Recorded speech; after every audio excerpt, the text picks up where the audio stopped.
Hello दोस्तों, मैं Sarla Yadav SY Hindi platform channel पर एक बार फिर से आप सभी का हार्दिक अभिनंदन करती हूं। और हमने अपने SY हिंदी प्लेटफॉर्म चैनल पर UGC नेट जून 2024 के लिए हिंदी साहित्य पढ़ाना शुरू कर रखा है। और उसी के संदर्भ में मैं आपको आज का वीडियो लेक्चर लेकर आई हूं, जिसमें हम चर्चा करेंगे निबंध के बारे में। हम निबंध पढ़ेंगे, लेकिन उससे पहले मैं आपको ये बता देती हूँ कि इकाई हमारा जो UGC नेट का सिलेबस है वो 10 इकाई में विभाजित है। तो इकाई नंबर 10 जो है मैंने कंप्लीट करवा दी है। उसके अंतर्गत मैंने आत्मकथा लिखवा दिया आपको, जीवनी और अन्य गद्य विधाएं। अन्य गद्य विधाओं के अंतर्गत रिपोर्टार्ज, यात्रा वृत्तांत, रेखा चित्र, संस्मरण, ये सब मैं करवा चुकी हूँ। जिसने भी वीडियो नहीं देखी हैं वो हमारे SY हिंदी प्लेटफॉर्म चैनल पर जाकर वीडियो देखें। अगर चैनल को आपने सब्सक्राइब नहीं कर रखा है तो चैनल को सब्सक्राइब करें, वीडियो को लाइक करें और बेल आइकन पर आप जरूर प्रेस कर लें ताकि आगे आने वाले नोटिफिकेशन आप तक पहुंच सके। ठीक है, तो यूनिट नंबर 10 मैं लगभग पूरी करवा चुकी हूँ।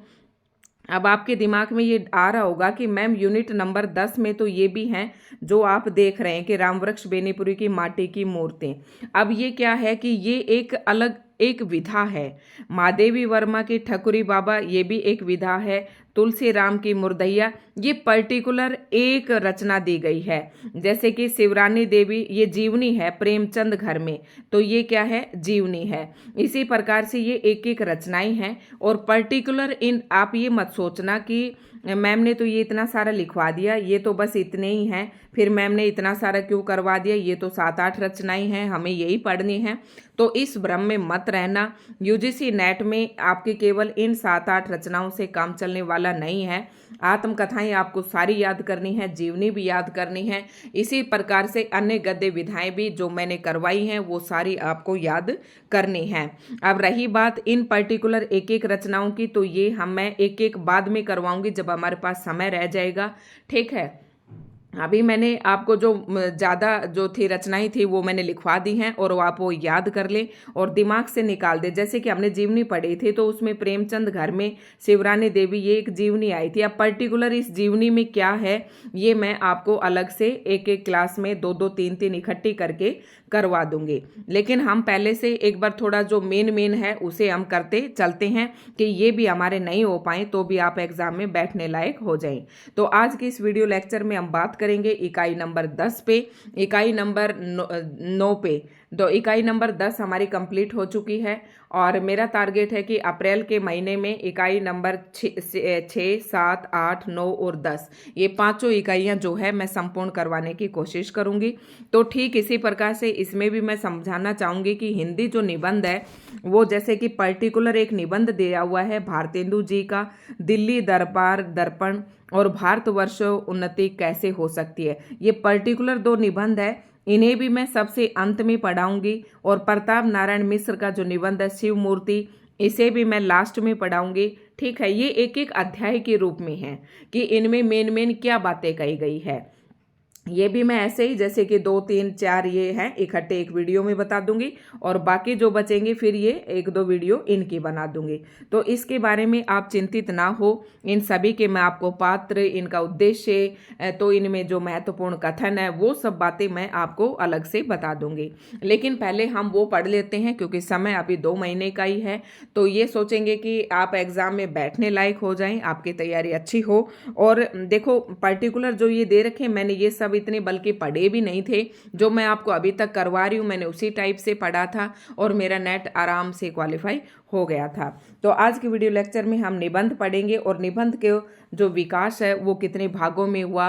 भारतेंदु युग है, द्विवेदी युग है, शुक्ल युग है और शुक्लोत्तर युग है। इस प्रकार से जो निबंध का जो विकास है उसे 4 भागों में बांटा गया है। तो मैं आपको जैसे कि आप UGC नेट की परीक्षा पास कर लेते हैं, जब असिस्टेंट प्रोफेसर के लिए आप स्क्रीनिंग एग्जाम में बैठेंगे उसके बाद आपका सब्जेक्टिव भी होगा। कई जगह पर इस पैटर्न को लागू भी कर दिया गया है और कई जगह पर इस पैटर्न को लागू नहीं किया है। तो मैं ये लेकर चलती हूँ कि दोनों की तैयारी आपकी एक साथ हो। ठीक है, तो ये मैंने अभी आपको आज की जो इकाई थी, इकाई नंबर 9, इसका मैंने आपके सामने इंट्रोडक्शन करवा दिया है कि अब हम ये इकाई करेंगे। इकाई नंबर 10 में मैंने क्या क्या करवा दिया ये आपको बता दिया है। और शुरू करते हैं आज के हम निबंध। तो ये और बात मैं बताना चाह रही की थी कि इस प्रकार से हम आपको निबंध बताएंगे, जैसे रामवृक्ष बेनीपुरी के, इलाचंद जोशी के, ये यशपाल के निबंध है, ये जैनेन्द्र के हैं। और ठीक इसी प्रकार से बाल मुकुंद गुप्त, सरदार पूरण सिंह, इन सभी की इस प्रकार से भी मैं करवाऊंगी। आप ये मत सोचना कि ये मैडम तो इस प्रकार से डिटेल से करवा रही है, हमें उस प्रकार से नहीं पढ़ना है। तो ये सारे भी मैं आपको करवाऊंगी, लेकिन उससे पहले एक आपको जानना बहुत ही जरूरी है, क्योंकि कई प्रकार के विद्यार्थी हमसे जुड़े हुए हैं। कोई असिस्टेंट प्रोफेसर की तैयारी भी कर रहा होगा और नहीं भी कर रहा है, तो आप लोगों के लिए भी इसके बारे में जानना बहुत जरूरी है। तो आपका जानना ये जरूरी है कि हिंदी निबंध की जो विकास यात्रा है वो कहाँ से कहाँ तक, कहाँ से शुरू हुई, कहाँ पर ख़त्म हुई, कितने सोपानों से गुजरी। तो ये हिंदी निबंध की जो विकास यात्रा है, यानी कि हिंदी निबंध का जो विकास है, उसके बारे में आपको पता होना चाहिए। तो थोड़ा सा जल्दी जल्दी हम पढ़ लेते हैं। आजकल वैसे तो मैं इसी तरीके से पढ़ाने में विश्वास रखती हूँ, लेकिन इस तरीके से जो कैंडिडेट हैं या स्टूडेंट जो हमसे जुड़े हुए हैं विद्यार्थी, वो इस तरीके से पढ़ना पसंद नहीं करते हैं। तो मैंने दोनों तरीके का मैटर रखा है। थोड़ा सा टाइम जरूर लगेगा, लेकिन आपको यत्र तत्र कहीं पर भी भटकने की जरूरत नहीं होगी। तो हिंदी की अन्य गद्य विधाओं के समान हिंदी निबंध का विकास भी भारतेंदु युग से प्रारंभ हुआ। इसने कहा है कि जिस प्रकार से हिंदी की अन्य गद्य विधाएं हैं, तो उनका विकास भारतेंदु युग से शुरुआत हुआ, उसी प्रकार से हिंदी निबंध का जो शुरुआत है वो भी भारतेंदु युग से प्रारंभ हुआ। इस काल में भारतीय समाज में एक नई चेतना का विकास हो रहा था। पढ़े लिखे लोग अपने विचारों को स्वच्छंदतापूर्वक एक निजीपन लिए हुए ढंग से स्वतंत्र रूप से व्यक्त करने लगे हुए थे। तो जो पढ़े लिखे लोग थे वो अपने विचारों को स्वच्छंदतापूर्वक एक निजीपन लिए हुए ढंग से स्वतंत्र रूप से व्यक्त करने लगे थे। इस समय तक हिंदी की अनेक पत्र पत्रिकाएं भी प्रकाशित होने लगी थी, जैसे कि हरिश्चंद्र है, हरिश्चंद्रिका, उद्दंत मार्तंड, ब्राह्मण, प्रदीप, बनारस अखबार। ठीक है, इस प्रकार की जो पत्र पत्रिकाएं हैं ये भी प्रकाशित होने लगी थी। और इन समाचार पत्रों एवं पत्रिकाओं में विविध विषयों पर जो विचार व्यक्त किए जाते थे उन्हें ही हिंदी निबंध का प्रारंभिक रूप कहा जा सकता है। तो आपसे पूछे कि हिंदी का जो प्रारंभिक रूप है, हिंदी निबंध का प्रारंभिक रूप किसे कहा जाता है, तो कह रहा कि भारतेंदु युग तक आते आते जो पत्र पत्रिकाएं प्रकाशित हो रही थी, लाइक इस प्रकार की पत्र पत्रिकाएं, तो इनमें जो विचार छपते थे अलग अलग लेखकों के, वही प्रारंभिक किसके रूप कहलाए, निबंध का रूप कहलाए। लेखकों के समक्ष अनेक विषय थे। तो जो लेखक उस समय निबंध रचना कर रहे थे उनके सामने अनेक प्रकार के विषय थे जिस पर वो निबंध लिख रहे थे। एक तो सामयिक विषय थे, राजनीतिक, सामाजिक, धार्मिक विषयों पर प्राय निबंधों के माध्यम से प्रकाश डालते रहते थे। स्पष्ट रूप से स्वीकार किया जाना चाहिए कि हिंदी के प्रारंभिक निबंध पत्रकारिता से सीधे जुड़े हुए थे। तो ये बात मैंने आपको बता दी है। वो उस समय ये नहीं लिख रहे थे कि हम सीधे ये भाई निबंध लिख रहे हैं, ऐसा नहीं था। कुछ लेखक अपने विचार समाचार पत्रों में और पत्रिकाओं में प्रकाशित कर रहे थे, और वो पत्र पत्रिकाओं में प्रकाशित हो रहे थे और बाद में उन्हीं विचारों ने क्या लिया, निबंध का रूप ले लिया। भारतेंदु युग के निबंधकारों ने साधारण से साधारण और गंभीर से गंभीर विषयों पर निबंधों की रचना की। सामाजिक एवं राजनीतिक गतिविधियों पर स्वच्छंद रूप से विचार व्यक्त करते हुए इन्होंने हिंदी निबंध को विकास पथ पर अग्रसर किया। संक्षेप में हिंदी निबंध के विकास को 4 कालों में विभक्त किया जा सकता है। तो इतनी जो ये कहानी मैंने आपको बताई अभी तक, वो सिर्फ इन बातों को समझाने के लिए बताई कि जो हिंदी का जो विकास क्रम है उसको 4 कालों में विभक्त किया जा सकता है। पहला काल है भारतेंदु युग, दूसरा काल है द्विवेदी युग, तीसरा काल है शुक्ल युग और चौथा काल है शुक्लोत्तर युग। अब आप ये समझेंगे कि जैसे ये चारों काल बताने से आपके एक आसान हो जाएगा, जैसे कि यूजीसी नेट में आरोही और अवरोही क्रम में रचनाएं लगानी आती हैं, तब आपको पता होगा कि भारतेंदु जो युग है 1873 से 1900 तक है। और आपको ये भी पता होगा कि भारतेंदु मंडल के लेखक कौन कौन से हैं, जैसे कि बद्रीनारायण चौधरी प्रेमगन, बालकृष्ण भट्ट, ठीक है, और प्रताप नारायण मिश्र, ये जो अंबिका दत्त व्यास, ये भारतेंदु युग के लेखक हैं। जब इनकी रचनाएं हैं तो आपको अगर आरोही क्रम में लगानी आ रही है, एक इस लेखक की दे, यहाँ से एक लेखक की दे दी और एक यहाँ से दे दी, तो स्वाभाविक सी बात है कि इस लेखक के मंडल की जो रचनाएं हैं वो पहले आएंगी। ठीक है, आप एक मोटा मोटा आइडिया लगा सकते हैं। तो जो भी आप पढ़ें बिल्कुल क्रम से पढ़ें, बिल्कुल आप तरीके से पढ़ें, ताकि आपके दिमाग में बीच से कुछ भी आपको ऐसा लगे कि यार ये क्या पढ़ा दिया। तो इसीलिए मैं अपने हर वीडियो में पीछे की वीडियो के बारे में बताते चलती हूँ, ताकि अगर नया कैंडिडेट भी हमसे जुड़े तो वो इन बातों को समझता हुआ चले। तो आज केवल हम निबंध का विकास ही बताएंगे इस वीडियो में, और थोड़ा सा शुरुआत भी कर देंगे भारतेंदु युग के कवि। ठीक है, और भारतेंदु युग 1873 से 1900, द्विवेदी युग 1900 से 1920, शुक्ल युग 1920 से 1940 और शुक्लोत्तर युग 1940 के उपरांत। तो इतना आपको पता होना चाहिए।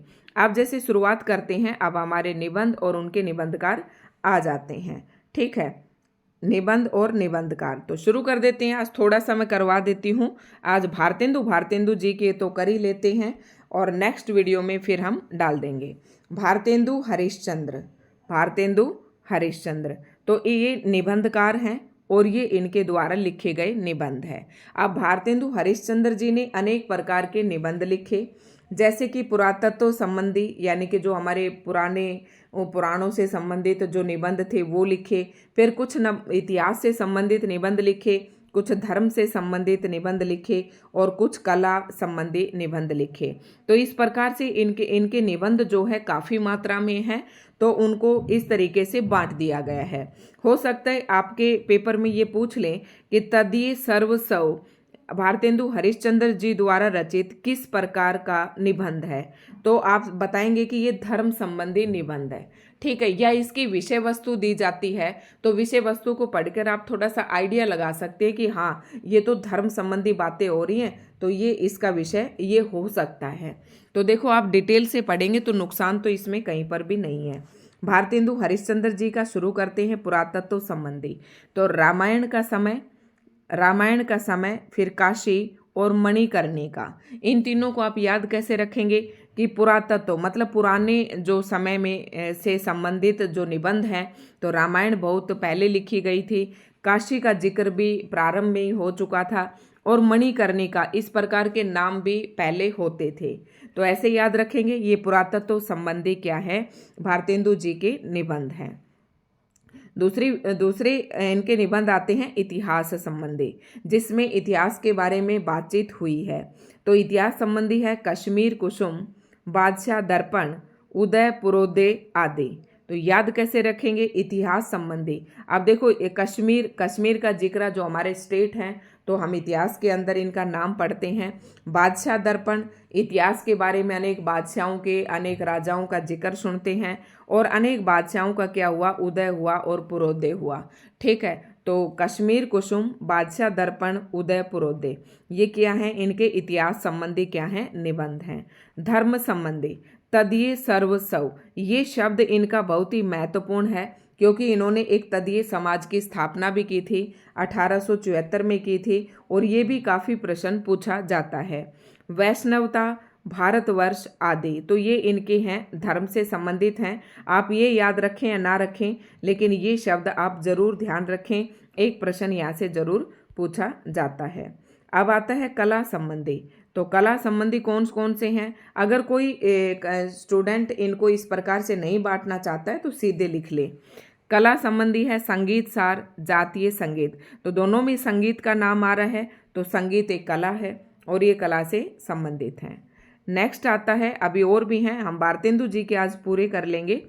उसके बाद जिनके सन उपलब्ध हैं कि कौन सी रचना किस सन में प्रकाशित हुई, वो मैं सन के साथ भी आपको प्रोवाइड करवाऊंगी, और जिसका सन नहीं है तो वो बिना सन भी होंगे।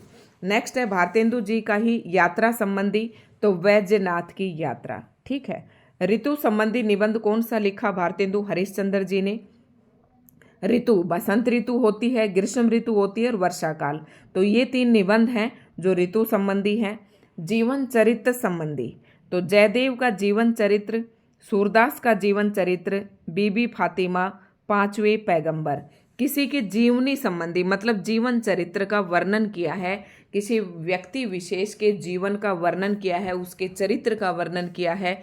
तो जो चरित्र जिनका वर्णन किया, जिस निबंध में चरित्र का वर्णन किया है, किसी के जीवन विशेष का वर्णन किया है, वो जीवन चरित्र संबंधी निबंध कहलाए। तो इसमें जयदेव का जीवन चरित्र, 3 नाम याद रखने हैं, जयदेव, सूरदास, बीबी फातिमा और 5वें पैगंबर। इनका क्या किया है इन्होंने, जीवन चरित्र संबंधी। ठीक है, अब सूरदास का जीवन चरित्र संबंधी निबंध भी भारतेंदु जी ने लिखा है। राष्ट्रीय भावना संबंधी, राष्ट्रीय भावना संबंधी, अब ये देखो जो मैं आज की वीडियो में पढ़ा रही हूँ, ये मैंने 2-3 बुक से आपके लिए कंटेंट इकट्ठा किया है। आप एक जगह पर ढूंढेंगे तो ये कंटेंट आपको नहीं मिलेगा। राष्ट्रीय भावना संबंधी, तो भारत वर्ष उन्नति कैसे हो, भारत वर्षोन्नति कैसे हो। अब ये पर्टिकुलर आपके सिलेबस में दिया गया है, जिसे कि हमने अभी पढ़ा था। और एक कौन सा था, बादशाह दर्पण।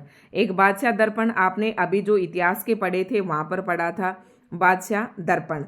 तो पर्टिकुलर ये 2 निबंध आपके उसमें सिलेबस में दे रखे हैं, एक बादशाह दर्पण और एक भारत वर्ष उन्नति कैसे हो। तो ये नहीं है कि केवल ये 2 ही पूछे जाएंगे भाई, इसके अलावा भारतेंदु हरिश्चंद्र जी के और बहुत सारे हैं, ये भी पूछ सकते हैं। तो ये भी आपको याद करने, ये डाउट आप अपने मन से निकाल देना। ठीक है, तो भारत, ये 2 स्पेशल हैं, इनके बारे में क्या कुछ है, क्या उद्देश्य है, क्या पात्र हैं, क्या कुछ है, ये सब मैं एक अलग वीडियो में बता दूंगी। हास्य व्यंग्य संबंधी जो है, तो आप देख रहे होंगे कि भारतेंदु हरिश्चंद्र जी की अगर आपसे प्रवृत्तियां पूछे जाए कि भारतेंदु युग की काव्य प्रवृत्तियां क्या थी, तो आप देख रहे हैं कि विभिन्न विषयों पर इन्होंने रचनाएं लिखी हैं। अब आप विभिन्न विषय आप देख रहे हैं, हास्य व्यंग्य संबंधी, साहित्य संबंधी, धर्म, राजनीति। ठीक है, तो ये होती है कुछ प्रवृत्तियां जो कि भारतेंदु युग में थी। हास्य व्यंग्य प्रवृत्तियां कौन सी हैं, कंकड़ स्त्रोत, अंग्रेज स्त्रोत और सुरग में विचार सभा। ये जो है हास्य व्यंग्य, सुरग में विचार सभा, तो ये इंपॉर्टेंट है। नेक्स्ट है साहित्य संबंधी, हिंदी भाषा, नाटक। ठीक है, ये 2 ही हैं इनकी। नाटक पूछा जाता है, ओनली नाटक, नाटक नामक निबंध किसने लिखा, ये पूछा जाता है पेपर में, इसको ऐसे ही मत समझना। तो ये भारतेंदु हरिश्चंद्र जी द्वारा रचित है। और अन्य निबंध भी हैं, जैसे होली, त्योहार, श्रुति रहस्य, सूर्योदय, मित्रता, अपव्यय, एक अपूर्व स्वपन, ईश्वर बड़ा विलक्षण है आदि। ये भी इंपॉर्टेंट है, ईश्वर बड़ा विलक्षण है, एक अपूर्व स्वपन। इस प्रकार से आप याद कर लेंगे। त्योहार, होली, सूर्योदय, मित्रता, अपव्यय 3-4 बार आप बोलेंगे। और एक बार आप, मैं कहूँगी कि रचनाएं अगर आपको याद नहीं हो रही हैं तो एक बार पढ़ लें। एक बार पढ़ने के बाद उस कवि की वो रचनाएं आप लिख कर देखें, स्वाभाविक रूप से आपको सारी रचनाएं याद हो जाएंगी। तो जो टुचपुच हैं थोड़ी सी, वो आपको रटने की जरूरत नहीं है, जो मेन है वो आपको जरूर याद कर लेनी है। उसके बाद मैं 2 ही वीडियो में सारे निबंध लिखवा दूंगी। उसके बाद जो कुछ महत्वपूर्ण तथ्य बनेंगे वो मैं अलग से एक वीडियो में डाल दूंगी। ठीक है, बाबू गुलाब राय। ठीक है, बाबू गुलाब राय के कौन सा है, ठलुआ क्लब, फिर निराश क्यों, मन की बातें, मेरी असफलताएं और कुछ उथले कुछ गहरे। कुछ उथले, अब मेरी असफलताएं आपने आत्मकथा या जीवनी पढ़ी थी, सबसे लास्ट जो लेक्चर हमने पढ़ा था उसमें भी मेरी असफलताएं हमने पढ़ा था, और यहाँ पर भी आ गया, तो वो निबंध रूप में लिखा हुआ था। ठीक है, जीवनी में था शायद ये।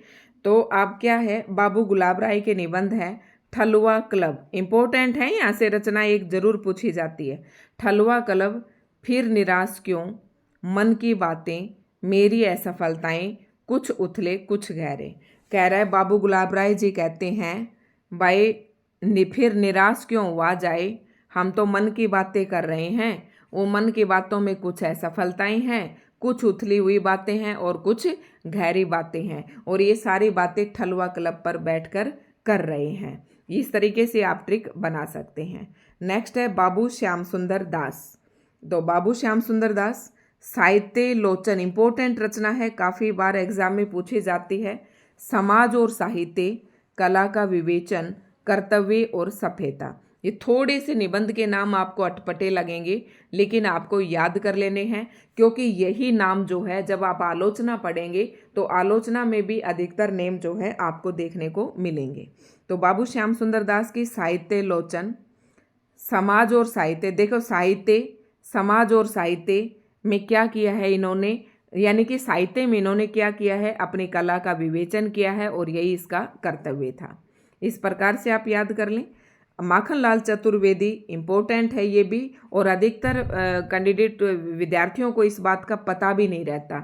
माखनलाल चतुर्वेदी जी के भी दो निबंध है, अमीर इरादे, गरीब इरादे और साहित्य देवता। इम्पोर्टेंट हैं ये दोनों ही, रट लेना इनको, ये दोनों इम्पोर्टेंट हैं। अमीर इरादे, गरीब इरादे, साहित्य देवता, यानी कि जो माखन खाने जाते हैं, चाहे वो अमीर इरादे से आया हो चाहे गरीब हो, सभी या देवता भी माखन को पसंद करते हैं। अच्छी ट्रिक है। आपको वीडियो पसंद आए तो लाइक एंड शेयर जरूर करें। अब जयशंकर प्रसाद जी का वैसे तो नाम नाटक में है, नाटक इनके बहुत ही महत्वपूर्ण हैं, लेकिन इन्होंने कुछ निबंध भी लिखे हैं। तो आज की इस वीडियो में हम जयशंकर प्रसाद जी के निबंध और देख लेते हैं। इस वीडियो को थोड़ा सा ज़्यादा बड़ा मैं नहीं करूँगी, नेक्स्ट वीडियो में बाकी बचे हुए निबंध जो हैं हम करवा देंगे। जयशंकर प्रसाद, काव्य और कला, रहस्यवाद, यथार्थ और छायावाद, रंगमंच, मौर्यों का राज्य परिवर्तन, रस, नाटकों में रस प्रयोग, नाटकों का आरंभ, रंगमंच। मैंने आपको सीधा ही शुरू में बताया था कि जयशंकर प्रसाद का ज़्यादातर संबंध किससे है, नाटक इन्होंने बहुत ज़्यादा लिखे हैं। तो कितने तो इसके निबंध हैं जो आप देखेंगे, रस, यानी कि रस उठा लो। एक तो जयशंकर प्रसाद जी ने रस पर बहुत बात की है, तो एक तो रस पर निबंध लिखा, एक नाटकों में रस का प्रयोग, एक नाटकों का आरंभ, ठीक है, और रंगमंच। कितने नाटक लिखे, रस, रसों का प्रयोग और नाटकों का आरंभ, ठीक है, नाटकों का आरंभ। अब नाटक का आरंभ किस पर होता है, रंगमंच पर होता है, ठीक है, तो रंगमंच, ये भी आपको याद हो जाएंगे। नाटकों का आरंभ किस पर होता है, रंगमंच पर। और रंगमंच पर क्या दिखाया जाता है, काव्य और कला, रहस्यवाद, यथार्थ और छायावाद। रंगमंच ये दोबारा यहाँ भी दे दिया। और मौर्यों का राज्य परिवर्तन, मतलब जयशंकर प्रसाद जी के जो निबंध है उसमें क्या है, काव्य और कला। तो इन्होंने काव्य भी लिखा और कला मतलब नाटक को आप एक कला ले सकते हैं, तो काव्य और कला। रहस्यवाद, रहस्यवाद तो है ही, रहस्यवाद आप छायावाद से ले सकते हैं, जैसे कि छायावाद में क्या है, रहस्यवाद है। और छायावाद के एक महान स्तंभ में जयशंकर प्रसाद का नाम भी आता है, तो रहस्यवाद, यथार्थवाद और छायावाद। तो छायावाद, इससे आपको ध्यान रह जाएगा कि यथार्थवाद और छायावाद ये इंपॉर्टेंट निबंध है, ये जरूर पूछा जाता है अक्सर एग्जाम में, यथार्थवाद और छायावाद। तो आपको अच्छे से याद हो गए होंगे। नेक्स्ट है महादेवी वर्मा का, यहाँ पर भी इम्पोर्टेंट है, महादेवी वर्मा जी के निबंध भी इम्पोर्टेंट हैं। श्रृंखला की कड़ियाँ, मोस्ट इम्पोर्टेंट, क्षणदा, साहित्यकार की आस्था तथा अन्य निबंध, संकल्पिता, महादेवी वर्मा का विवेचनात्मक गद्य, संभाषण, भारतीय संस्कृति के स्वर। अब इनमें से इम्पोर्टेंट है श्रृंखला की कड़ियाँ, मैथ इम्पोर्टेंट है, और महादेवी वर्मा का ये संभाषण इम्पोर्टेंट है। भारतीय संस्कृति के स्वर, ये भी इम्पोर्टेंट है। तो आप याद कैसे करेंगे, तो ये तो महादेवी वर्मा का विवेचनात्मक गद्य, ये तो पूछेंगे नहीं आपसे, तो मोस्ट इम्पोर्टेंट आप देखेंगे तो श्रृंखला की कड़ियाँ। नंबर 2 पे क्षणदा, नंबर 3 पे संकल्पिता, और फिर है संभाषण, और भारतीय संस्कृति के स्वर। ऐसे याद रख लेंगे, श्रृंखला की कड़ियाँ, क्षणदा, संकल्पिता और संभाषण, भारतीय संस्कृति के स्वर। आई होप आपको याद हो गए होंगे, एक बार लिख कर देख लेना। सूर्यकांत त्रिपाठी निराला जी के कौन से हैं, प्रबंध प्रतिमा, प्रबंध परिचय, चाबुक और प्रबंध पदम।